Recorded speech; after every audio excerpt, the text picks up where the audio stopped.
All right, from season 2 has begun with episode 1, Strangers in a Strange Land. Yep.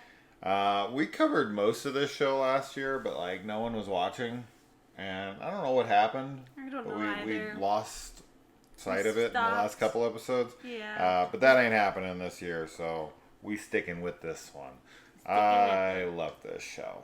It's And I want to promote it. That's like my biggest reason I wanted to do this. Number one, there's only like 3 other videos on YouTube About it. this show Yeah. right now, on this season, on this episode.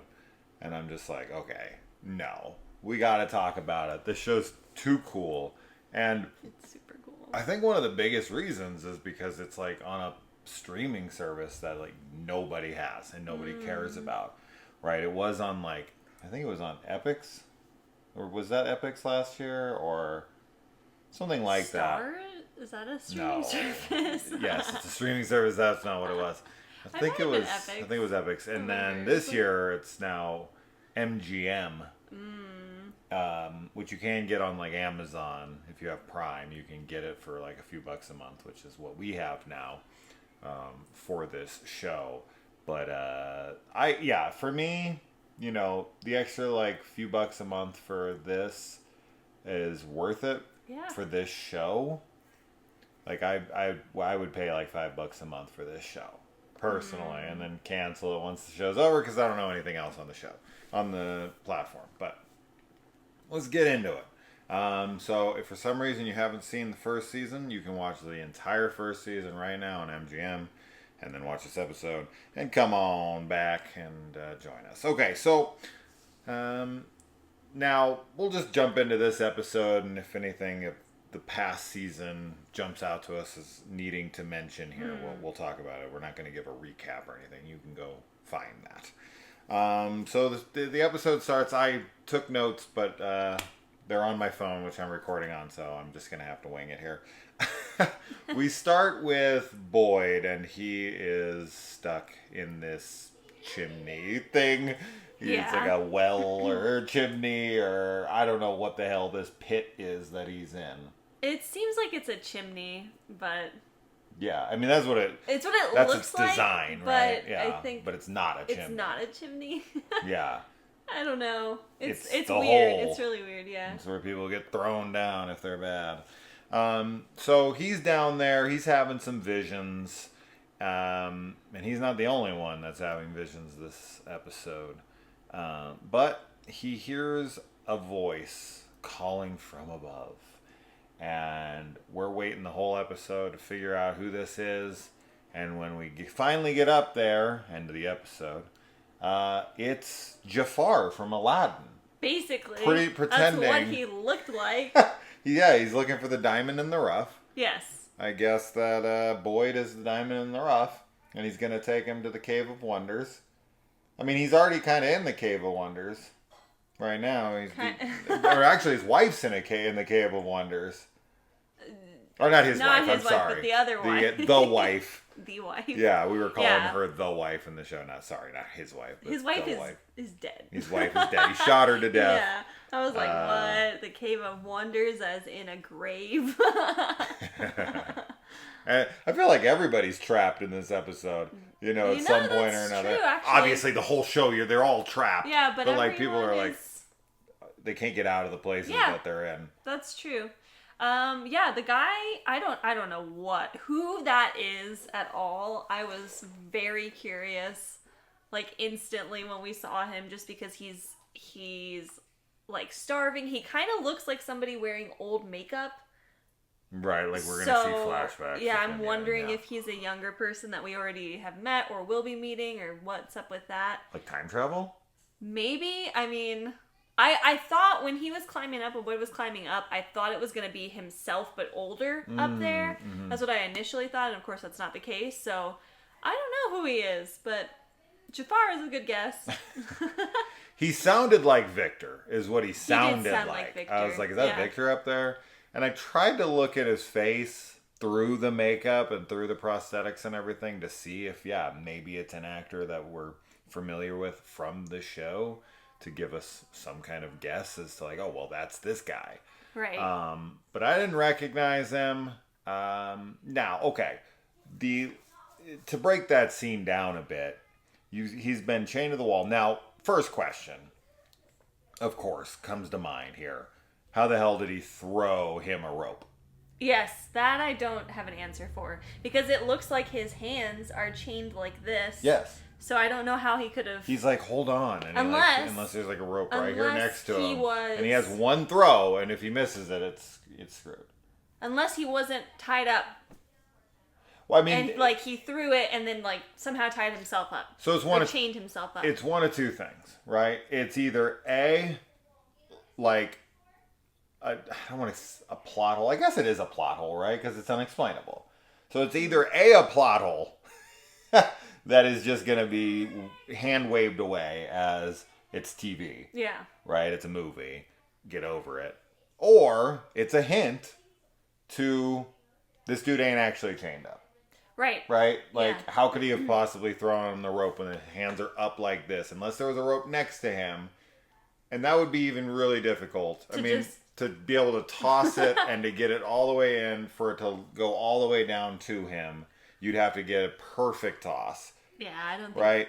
It's a little convenient anyway, the fact that he has a rope that's tied off to the proper length. But, that being said, I'm assuming whoever goes down there gets out that way. Right? So that rope probably would exist just to get the person out from whoever's been down there in the past.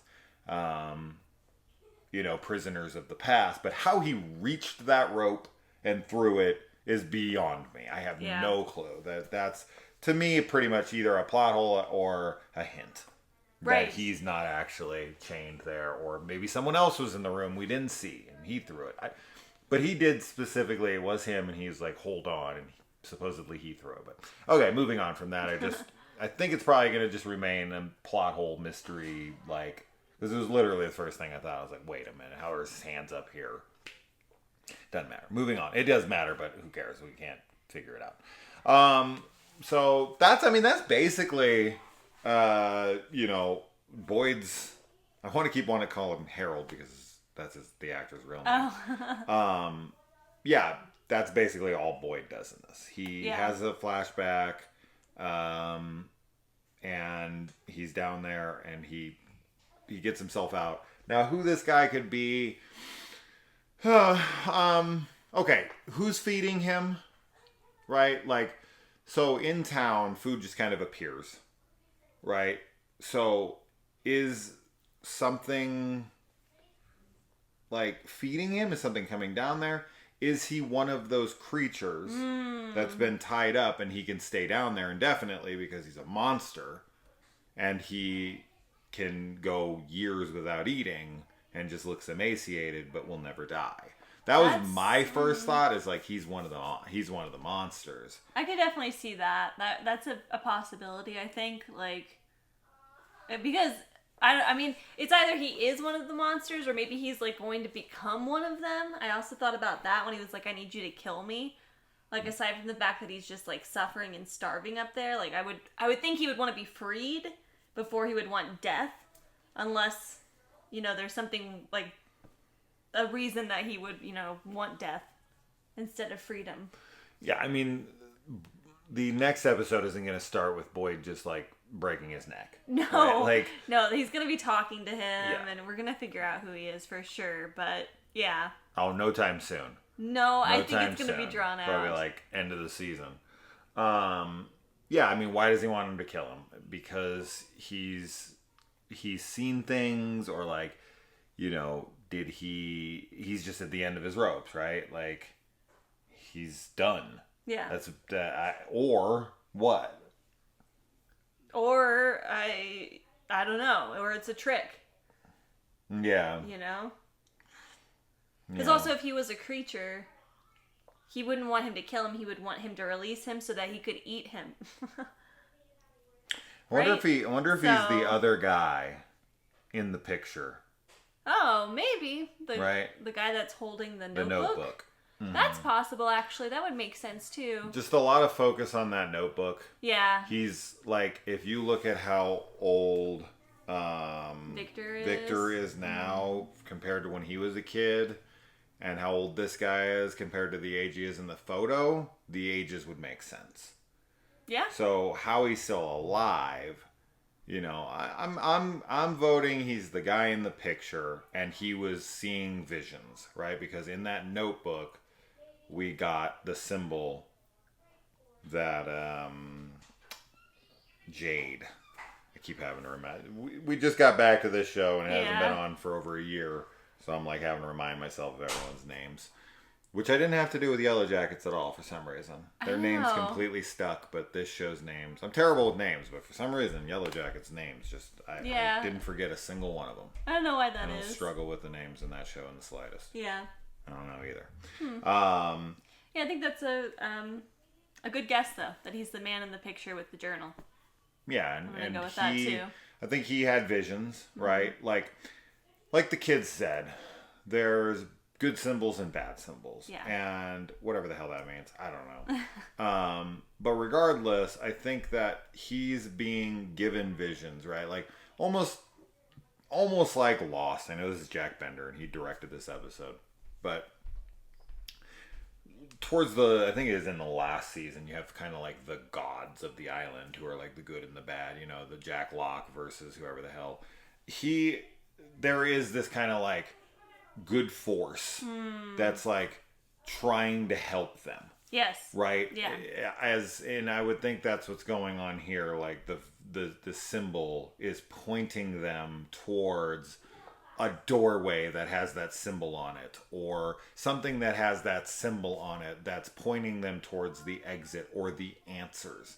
And so he's like making his way towards that, and in a punishment for trying to get out, he's then tied up down there, and now this other, you know, Jade is getting projected these same images that he was. And yeah, but I don't know I don't know that the symbol's good and leading I'm not saying it is. I'm just saying it's my guess. It's fine. Yeah, I just the only reason is because Jade has that vision. I mean, he had visions in the last season as well, but the one that we get in this episode, it's like drawn in blood on the wall, and then he sees the creepy ventriloquist dummy. Sure. And it just seems more ominous, and like there's maybe something negative with the symbol. But I do agree that there is some type of force I was almost gonna say on the island. Right. There is some type of force for good that I think is trying to help them in certain ways. I mean, in this episode, there is definitely the huge coincidence that the paramedic, her fiance, comes back to her on the bus. Yeah. And also, with the house, I know I'm kind of jumping ahead, but the other thing is with the house, when it's collapsing in the basement, it seems like every time that they're trying to, dig something out, it's like something is trying to fill that in so that they can't go down there. It doesn't seem that way. So the monsters can't come up. It is 100% that way. Yes, there's a cause and effect of the more they take out, the more the house pushes in on them. And the warnings are basically overextended. And it's like, all right, you're not going to listen? We're going to collapse the fucking entire house on you. So 100,000%, this is a punishment. I mean, they get a message, right? They get the phone call or whatever. And it's like, basically, like, tell her to stop digging, or like, she can't, whatever the hell they say. Mm-hmm. Like, you're breaking the rules. Now, why she's not allowed to dig? Why they're not allowed? So my guess on this is the exit or whatever is in the tunnels. And my guess on that is because Jade has visions of the ventriloquist dummy. And then while Tabitha, the wife, is down there, she sees that very same ventriloquist dummy in the tunnels. And so does Victor. And Victor's the one that has the he has a reaction to it. Like, this is something that he's seen before. This is something familiar to him that makes him freak out.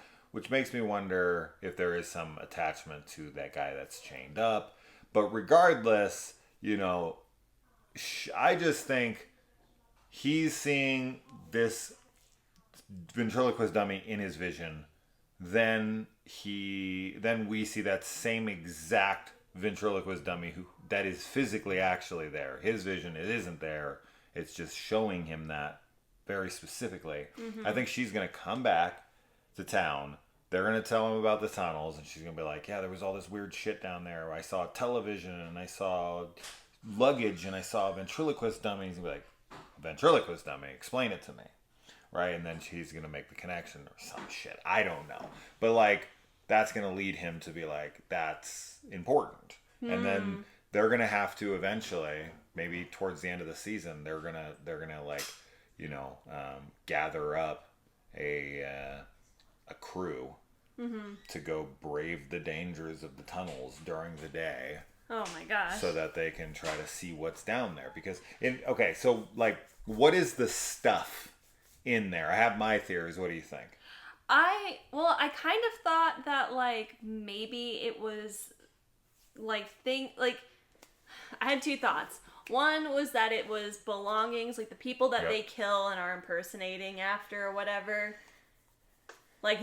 Those are their belongings somehow. I don't know why they would have them or how they would get them, but that was one thought. Mm-hmm. The other thought that I had to do with the trees and the little pockets of how things are teleported, right, so which is also the same way that they're getting their food and stuff is presumably through these weird little pockets in time and space.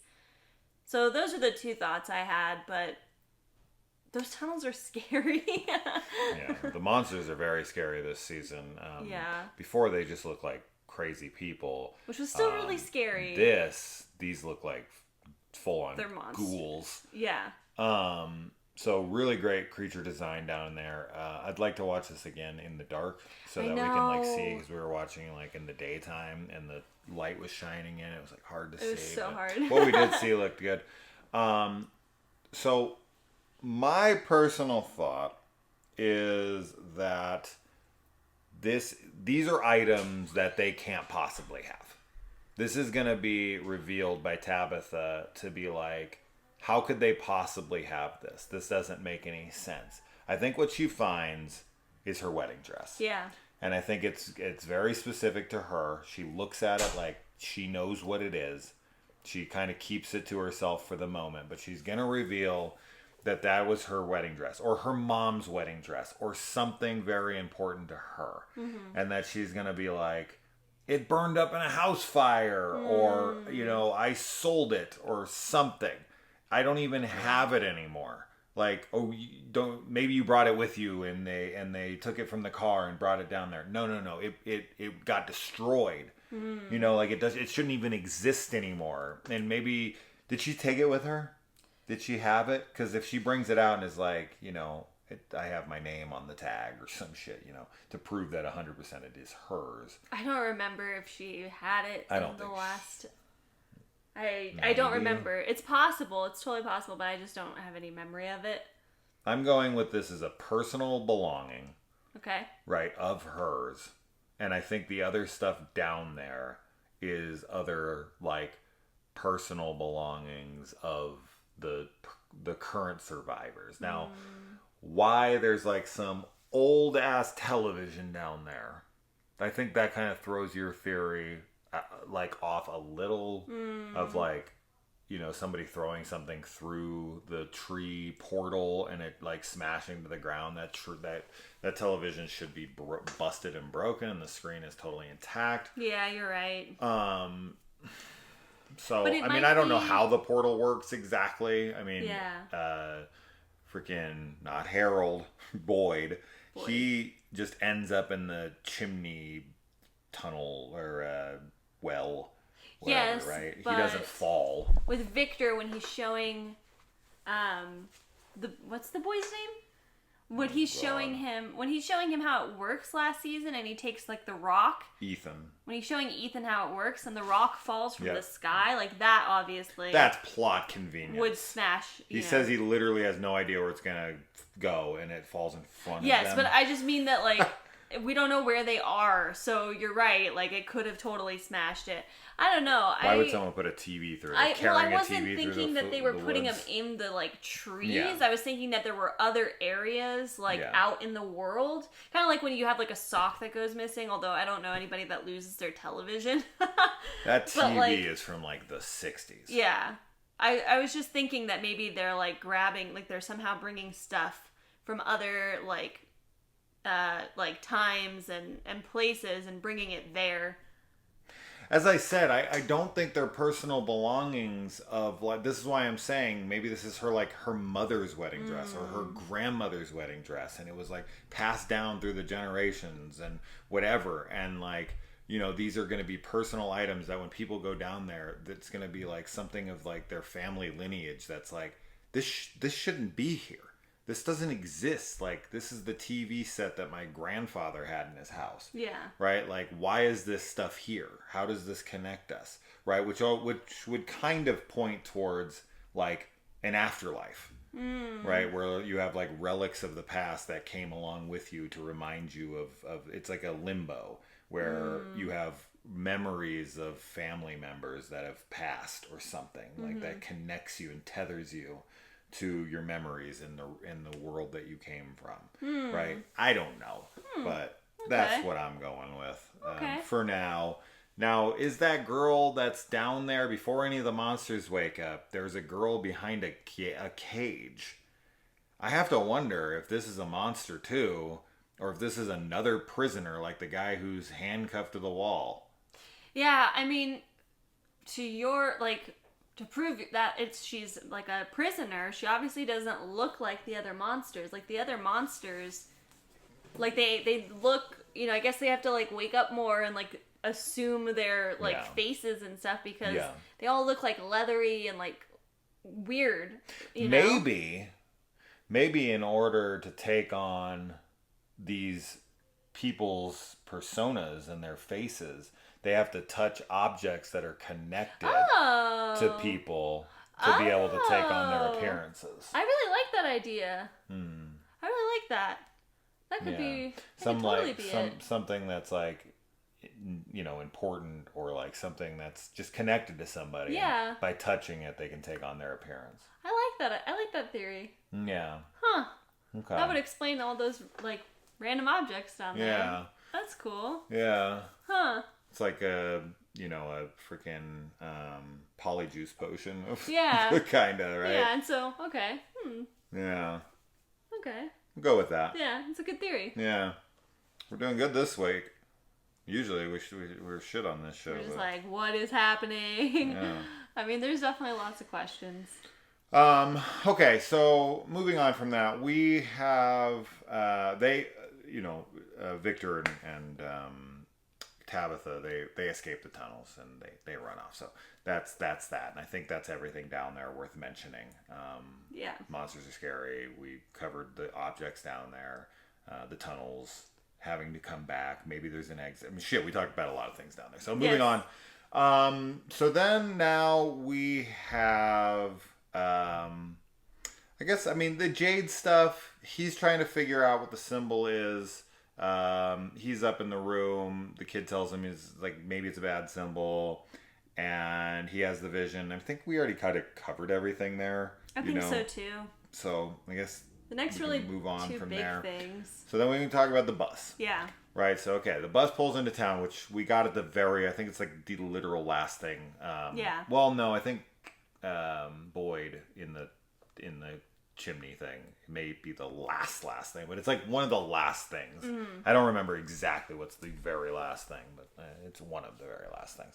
Is the bus pulls up, and so of course everyone's like, "Oh shit!" Which this is a huge problem, right? It's like, this is a tough thing, right? To when like 3 people show up, 5 people show up, it's hard to corral that many people who could act who knows how, right? But when you got 30, 40 new people all at once, that becomes a real problem. Because these are good people, right? That are there. These, Donna and everybody are like, they want these guys to survive.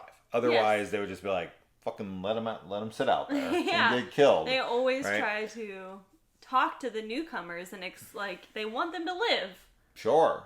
Well, plus it's more of a community. Yes. They have more help. There's more people to fuck. There's more people to figure out how to get out, like more minds and more like obviously, you know, having medical, you know, personnel showing up or whoever. Like plus, they need help. It's just the right thing to do. It is, right. yeah. That's the most important thing. You can't just let people die. No. I like that Donna went out and just grabbed a shotgun and blew the tire out. It was like, you're not going anywhere. Because, you know, what I think would really have had to have happened there is you need to, like, run down there and be like, everyone on the bus, go. Drive in a few circles so we can get this over with. Yeah. Right? It's like, get to it. That's what I would do. I would be like, you need to get in the bus right now. I'd get the gun and be like, get back in the bus and leave right now. Yeah. Just to get it out of the way of just them driving 2-3 laps around and being like, okay, what the fuck is going on? And they get out and then they're willing to listen. Because that's what has to happen. You have to have them circle. And they had enough time to go in the house and help them pull shit up and then go over to the house as it collapses and all this. I don't know how much time they had.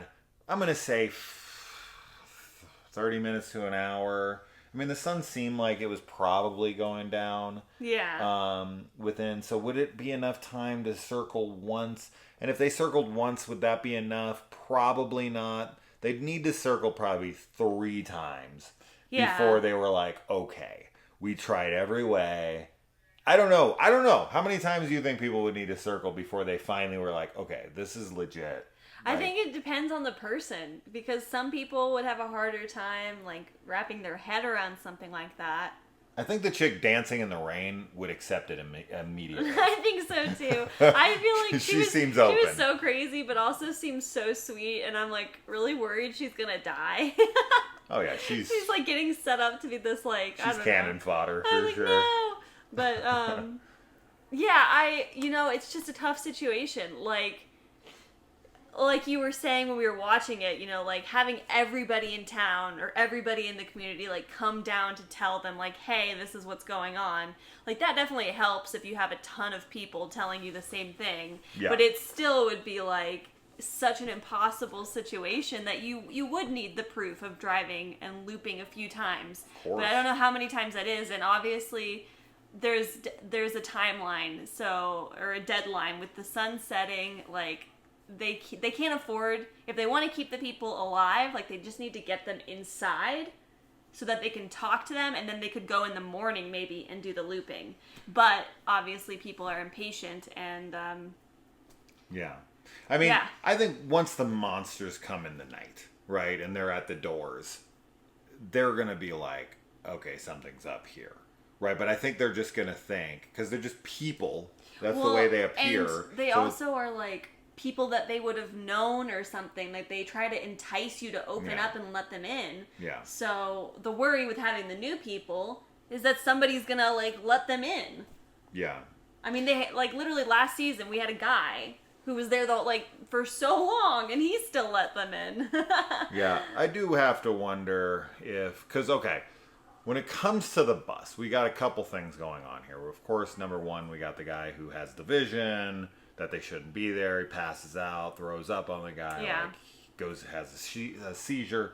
He's definitely why he's connected. Yeah. More than anybody else. Everybody else just gets there and is just like, what is this place? This guy gets there and he's immediately connected to this, which he kind of, he reminds me of the sister that was out with Boyd who killed, was told to kill the child or whatever. Some people just have a radio frequency like that's some type of psychic link, something where it's just, they're just more receptive to the message.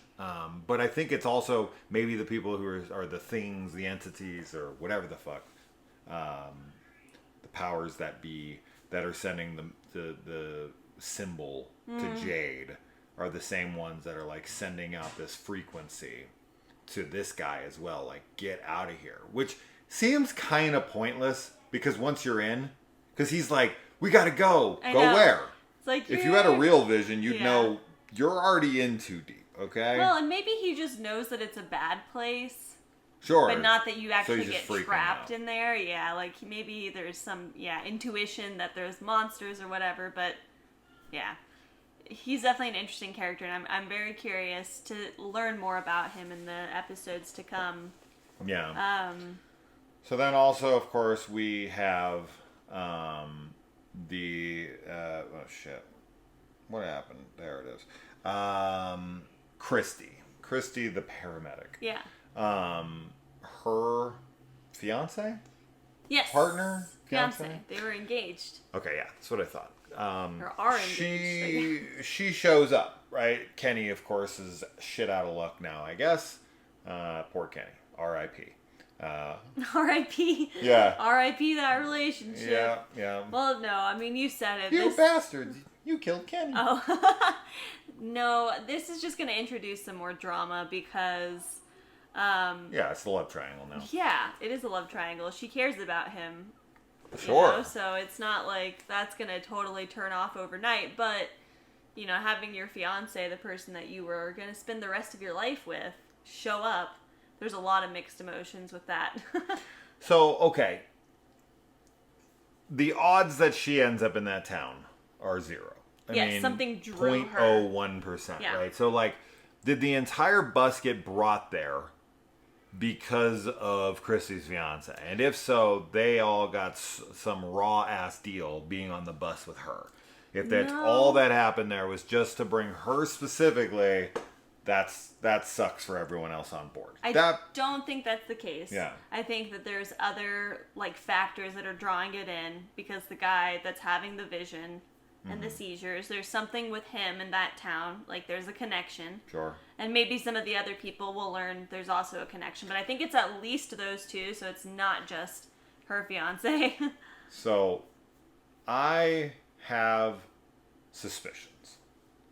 Because this is a little too perfect, right? And because these creatures can take on the persona of other people that look like people you love, the fact that her girlfriend, her fiance, shows up makes me wonder. It makes me wonder, right? Is she on the level? Is she really herself? Is she, is she there to try to entice her, right? Like to let those guys in or something, right? Like to turn the her against the town or whatever. The fact that she's brought her love, and especially since she's kind of romantic with this other guy, I don't know. It just seems highly sus to me. I do think it's high-key sus. Yeah. For sure. But I don't know. I mean, she's not a monster because we see her out in the daytime. Yeah. But I am very She's not one of them suspicious. specifically. No. But she might be some new breed of monster, or maybe she's just being influenced by them. maybe. Yeah, it's totally possible. I don't know. I don't know. It just seems, it seems very convenient. Yeah. For her to. Now, I could see it, and this was my initial thought. Well, I think my initial thought was like, this is too convenient.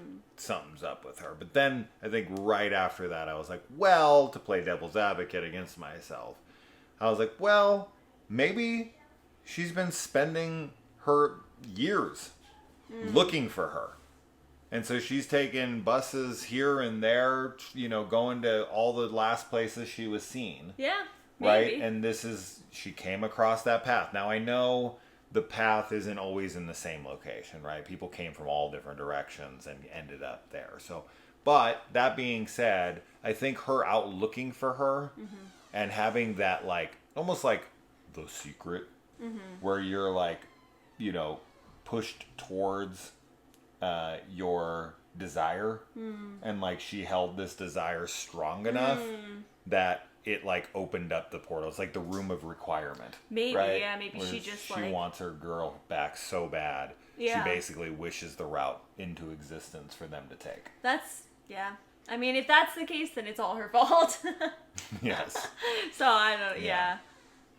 But the only the kid is the kid with the seizures and everything is the only thing that's making me like.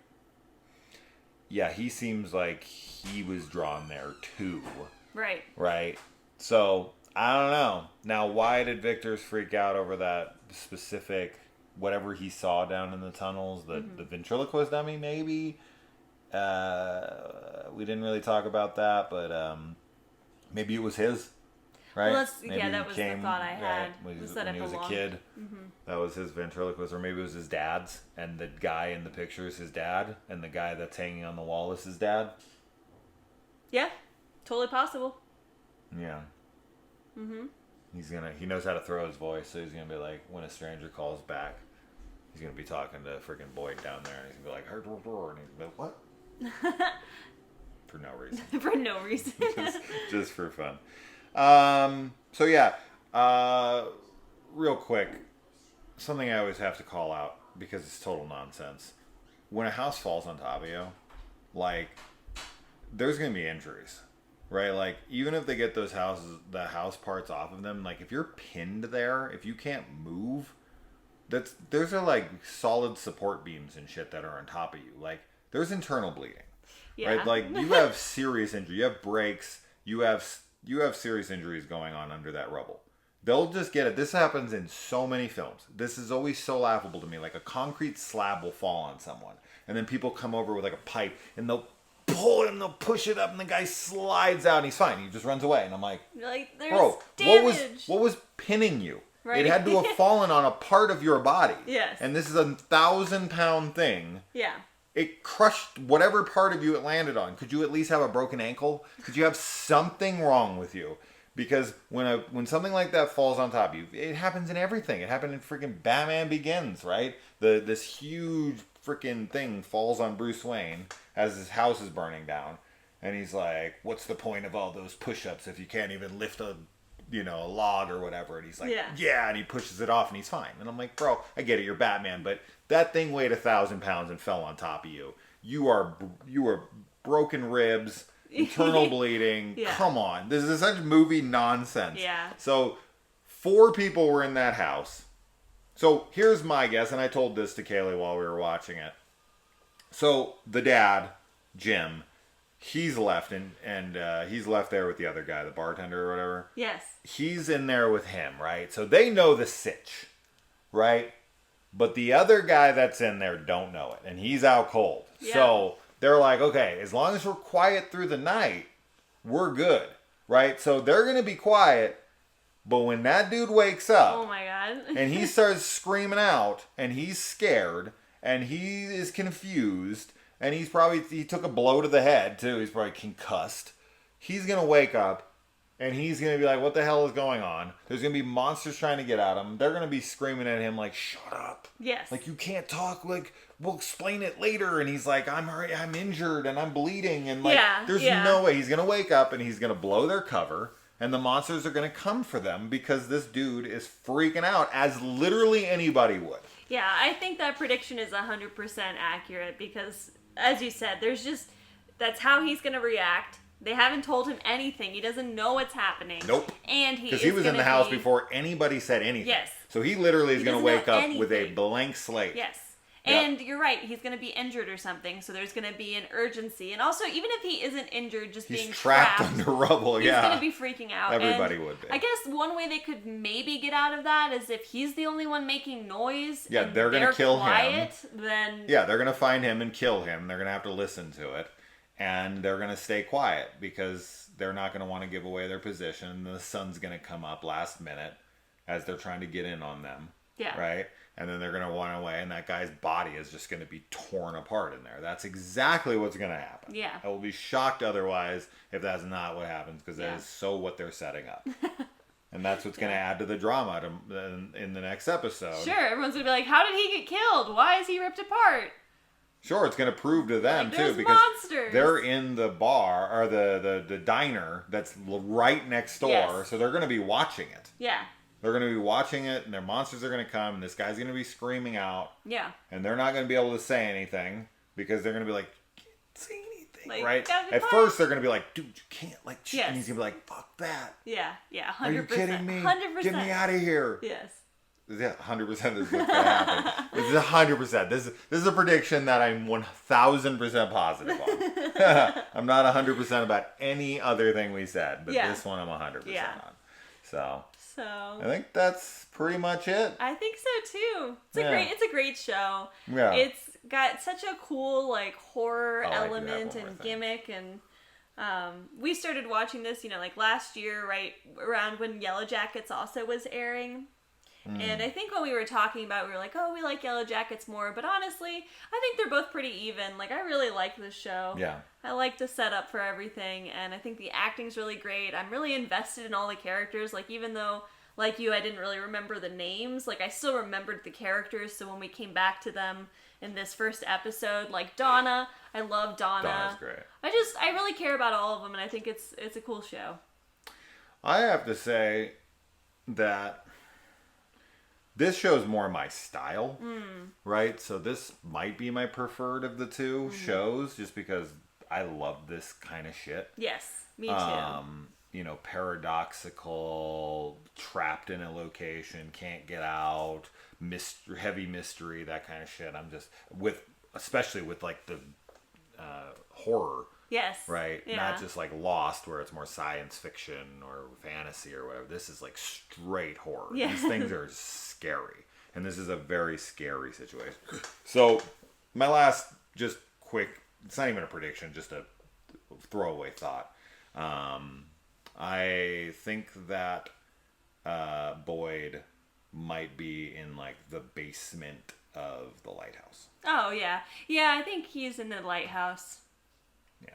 I don't know about the basement, but Where else would it be? I don't know. It's the Like, basement. maybe it's in He's like literally the little... like buried in the ground. How much lower can you go? Oh, for some reason I thought that they were like on a second floor or something. I know he's in the ground, but then when he climbs up. I don't know. Maybe. I think he is in the lighthouse though. I think you're right. So Because when he comes up out of the thing, isn't he on dirt? I don't remember. I think he's on dirt. He's not Maybe. on wood. Yeah. Right? Like, or a foundation. It's dirt. You might be right So then. it's dug into the ground. Yeah. So it would be the basement. So then what is... That's definitely not a chimney. I don't know what that is then. It's a literal freaking like hole to throw people down. To be like, you tried to escape. There's rules here. Go in the hole. You see? I see, like, that's the thing I don't understand. Like, the monsters are there to eat them, but then the entities that are at play, because it's not a phone call. I'm sorry. It's who they get on the radio. Yeah. Right. And it's you're right. Radio. It's a connection to the outside. Whose voice is that? Right. We didn't discuss that because we didn't do that episode. But I have no idea. There's this is some like cabin in the woods. Yeah, that's what I was They're going to say. being sacrificed little by little to appease the gods, or it's some Truman Show for God. I was going to say, yeah, like I some don't know. weird like science experiment. Yeah. Supernatural though, But it is supernatural. This isn't like Yellow Jackets where it's like, is it supernatural? Is it not? No, this one is very open about the supernatural, Yeah. which is great. Yeah. And why it's probably more up my alley. But anyways, that's that. We talked a long time. We did. But we had a lot to say. We're excited. We're excited, and we didn't cover the last couple episodes last year. But that ain't happening this year. The whole season. I'm excited for this. Dedicated. We're watching it with my father every week on Sundays, like we did with The Last of Us, and I'm looking forward to it. I took notes, but I think we did really well. I do too. We talked about everything. I think I'm gonna look at my notes after, and I'm gonna be like, oh shit, yeah, that thing, the biggest thing. Ah. No, maybe. Probably not. No. All right. Well. No. All right. So we'll see you guys next week. Bye.